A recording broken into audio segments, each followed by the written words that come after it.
Is it illegal for the President of the United States to instruct the IRS to remove a taxpayer's nonprofit status?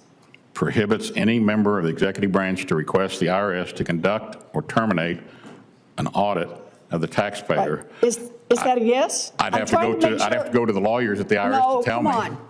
You just read it. I know, but I don't see the instance that you're speaking about in there. Correct me if I'm wrong, but I don't see. Is it illegal for the president to instruct the IRS to remove nonprofit status from a taxpayer?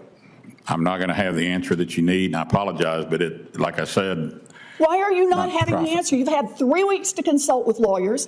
The statute is about as clear as plain English. Well, if I say I'm going to follow the law, why would you need to ask me the question? Well, because I want to make sure that you understand what the law says. Thank you, Mr. Chairman. So the IRS collects nearly all federal revenue, and that means that behind every road we build, every Social Security check that we pay is the IRS, making sure that everyone pays what the law says they owe. No politics. But Donald Trump has a different idea. He wants to use the IRS to punish his enemies. On May 2nd, Trump said, quote, "We are going to be taking away Harvard's tax-exempt status." Harvard wouldn't cave in to other demands Trump made, so Trump said he would hurt them using the IRS. Now, this is about more than Harvard. It is a threat to anyone who might displease the president, including the people or organizations that can't afford to have expensive legal battle if Trump sets the IRS on them. So, Mr. Long, when you and I met, I asked you whether it was illegal for the president to tell the IRS to revoke a taxpayer's nonprofit status. And you said in our meeting that you weren't sure, but you would take a look and consult with lawyers. I sent you the statute. You've had 3 weeks to talk to the lawyers about it. So let's jump in. Mr. Long, is it illegal for the president to direct the IRS to revoke a taxpayer's nonprofit status? In the first place, he wouldn't do that. He's not going to come to me and say that. That's not my question, Mr. Long. Please don't start down this. Are we on section 7212 or 7217? I'm at 26 U.S.C. 7217. Do I need to read it to you? Prohibits any member of the executive branch to request the IRS to conduct or terminate an audit on a taxpayer. All righty. So is it illegal? I'm going to follow the law, and if that's the law, yes. Okay, but I want you, that is the law. Yeah. So I just want to be clear. Is it illegal for the President of the United States to instruct the IRS to remove a taxpayer's nonprofit status? Prohibits any member of the executive branch to request the IRS to conduct or terminate an audit of the taxpayer. Is that a yes? I'd have to go to the lawyers at the IRS to tell me. No, come on. You just read it. I know, but I don't see the instance that you're speaking about in there. Correct me if I'm wrong, but I don't see. Look, it says it shall be unlawful for any applicable person, which in this case includes the president, to request directly or indirectly any officer or employee of the Internal Revenue Service to conduct or terminate an audit or other investigation of any particular taxpayer. Is it illegal for the president to instruct the IRS to remove nonprofit status from a taxpayer? I'm not going to have the answer that you need. I apologize, but like I said. Why are you not having the answer? You've had 3 weeks to consult with lawyers. The statute is about as clear as plain English. Well, if I say I'm going to follow the law, why would you need to ask me the question? Well, because I want to make sure that you understand what the law says. If you think follow the law means you just get to make it up on the spot, then, Bud, you don't get to be the IRS commissioner. I said I would. The point here is to follow the law as it is written. And I'm asking what I think is a pretty simple question. Can the President of the United States legally tell the IRS to change someone's nonprofit status? I'm not able to answer. You can't read these words and tell what those words say? I can read the statute, and I did. All right, then tell me what they mean. What does it mean to say that a person, an applicable person here, that's the president, right? Yes. All right. Cannot directly or indirectly, right? tell any officer or employee, that would be you, of the Internal Revenue Service to conduct or terminate an audit or other investigation of any particular taxpayer. What part do you not understand here?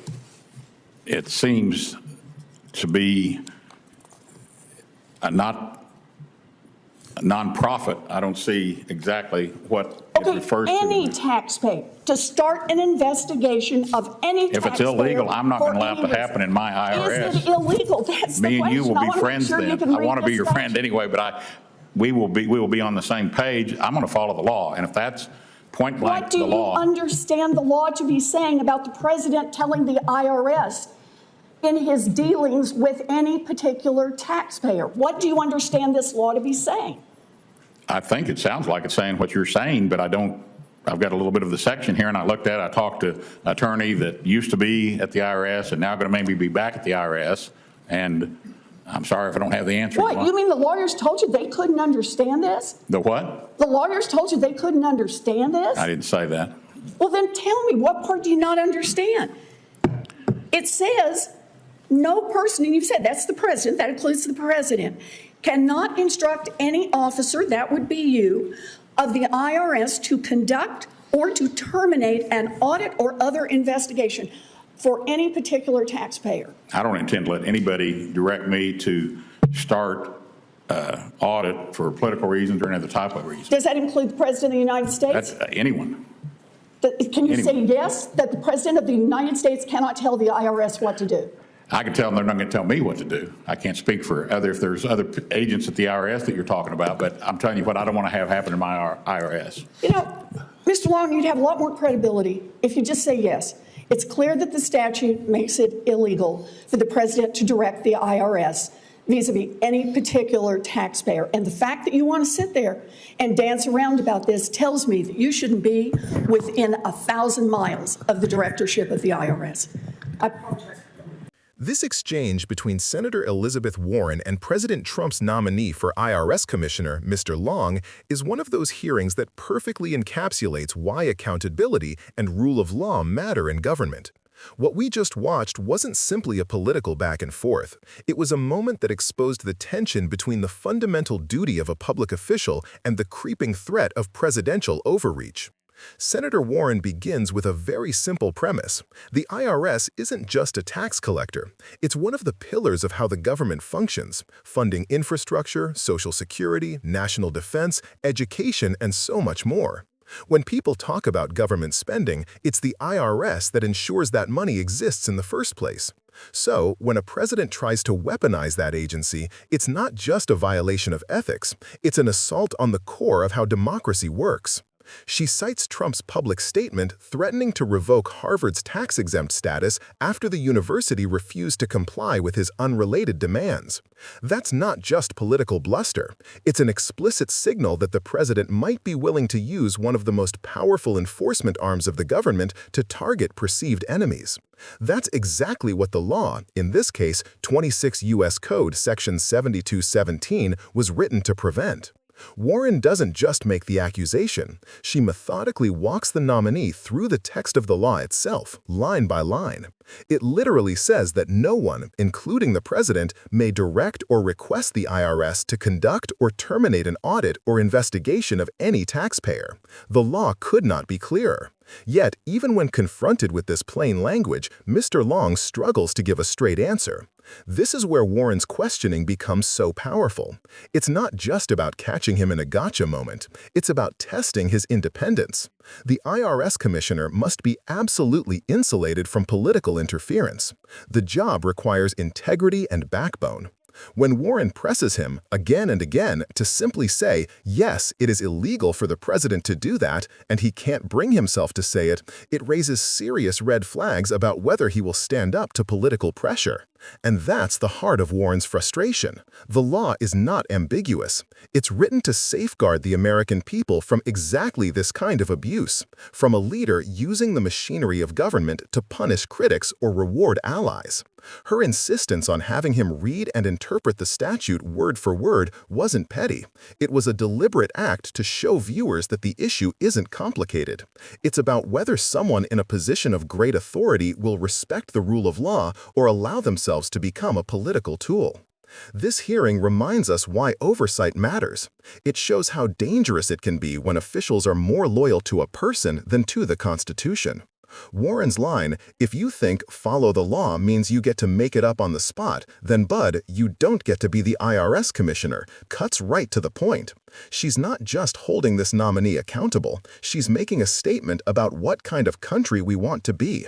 In a healthy democracy, the IRS doesn't take orders from the president. It follows the law. And if someone can't say that clearly and without hesitation, they don't deserve the public's trust. If this exchange shows us anything, it's how vigilance protects democracy. When elected officials like Senator Warren demand accountability, they're not just asking questions, they're defending the rule of law itself. If you believe that government should serve the people, not punish them, that the law should apply equally to everyone, no matter how powerful, then moments like this are a reminder of why engagement matters. Stay informed, stay active, and never stop demanding transparency and integrity from those who seek to lead.